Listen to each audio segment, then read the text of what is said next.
Hi guys, music. Okay. So the Dubai Porta party. Did you watch the video? Actually, I was on Snapchat and I saw people talking about it, and then they were saying that, oh, I can't post it. So I went on Twitter and then I posted it, and of course I was seeing comments people saying, oh, I wish my eyes could see something. So you became even more curious. Yes. Like, I had to see this video. And then some senseless person, insensitive person posted the video, so I clicked on it. Oh my god, I couldn't even watch beyond like 3 seconds. It was so... I watched the video too, but I have to be honest, I watched it till the end. I did not know I had those guts, but apparently I do. I watched it till the very end. I don't want to judge people. I know that people can be in very, very, very desperate situations whereby they have to do incredible stuff to me. But in my mind, I'm like, honestly, if you like sell their organs, you watch 2 Girls 1 Cup. Tell the truth here. My dad is going to watch this video, no, so I think I'm going to go with the safe answer, which is no. I did not watch that video, and I have no idea what she's talking about. Well, my cousin tricked me into watching it. She's like, oh my god, come and watch this video. And for the first time, I didn't know what it was because it zoomed in. And I was like, is this ice cream? Then I was like, oh no, it's not. So I thought that was the worst thing I'd ever seen because someone shit in a cup and someone ate it from the cup. But this young lady showed us that her level of depravity is unmatched. That she will literally... Anyway, God forgive us. And if is this how bad things are? Like someone it's not really how bad things are. I do believe that in life, as a human, you have to have limitations. There are very people who are going through the worst, and they have worked their asses. Of all of us, our parents came from nothing, and they built a life based on hard work, honesty, living on faith. And for you're telling me that because you want an iPhone and a car, you're willing to eat shit. Like you willing to sleep with a dog? Like, how do you face yourself in the mirror when you wake up in the morning and you look at yourself? What have you become? Like, are you even still a human being? I mean, because even dogs don't eat their own shit.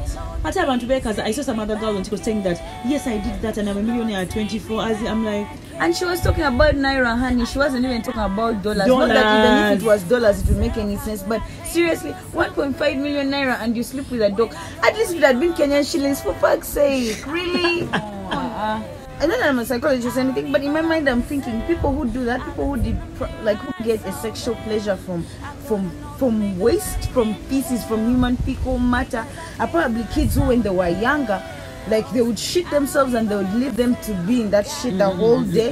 And for you, your mind has now, I don't know, something just got messed up. I know, and you love the smell, and now the scent you of touch it. Oh God, like, just have faith, work hard, God will come through for you. Do not have to do that. It is not worth it. And another thing it has also told me in conclusion is that we should not admire people who we see. You see someone living the life, she's flying in planes, she's doing all of this stuff, and you just have absolutely no idea. And then you feel like you're not doing enough, and you feel insecure. Actually, I think that's another thing we need to talk about. You feel like, oh my god, Hilda, I am not doing enough. You know, this person is my age and they're doing this and they're doing this, but you don't know what happens behind closed doors. You are doing the best you can, you know, every single day. Do not let the social media life fool you.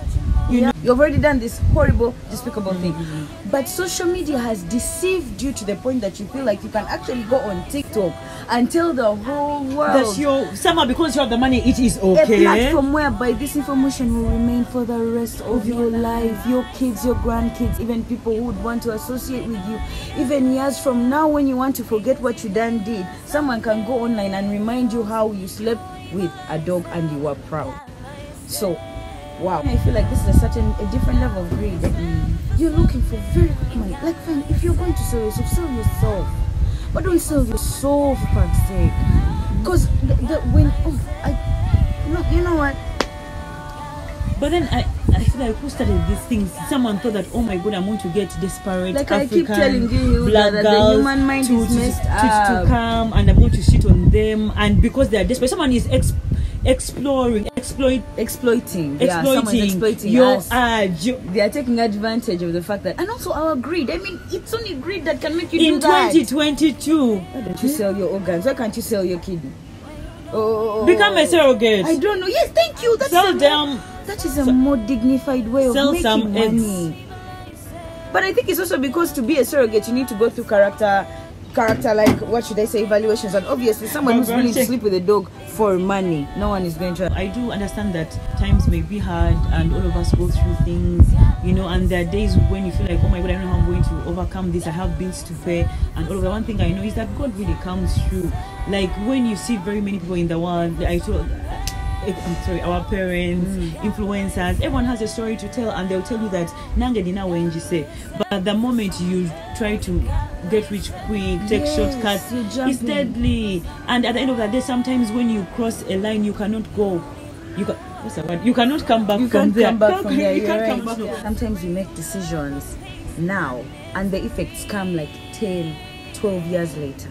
So right now, she might be thinking, or you might be thinking that you're actually reaping the harvests of what you have sown. But have you really truly sown?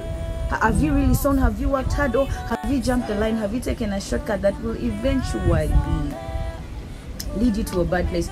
I want to tell you guys about this story about this chick who was sleeping with a dog and she got diseases and she's now smelly. Even people don't want her to sleep with their dogs. Her life is completely messed up. She went to a herbalist. He told her whatever she has cannot be cured. Now think about that the things that you're doing, you may not see it now, but in 10, 12 something years later, but then also I had a rumor that what if it's a ritual? What if someone is depositing whatever?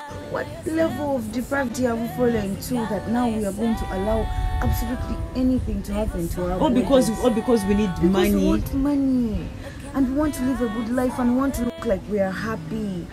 You know, because when we talk about that, okay, maybe the women's bodies are powerful, we do not mean it in that sense. We mean that you can influence the world with grace that is just and beauty. Yeah. Not the other way around, that because I have a nice body, I should sleep with dogs. I think bottom line, our next video has to be, we are going to talk about social media and what social media has done to people's brains. Right? Mm-hmm. Alright. Peace, guys.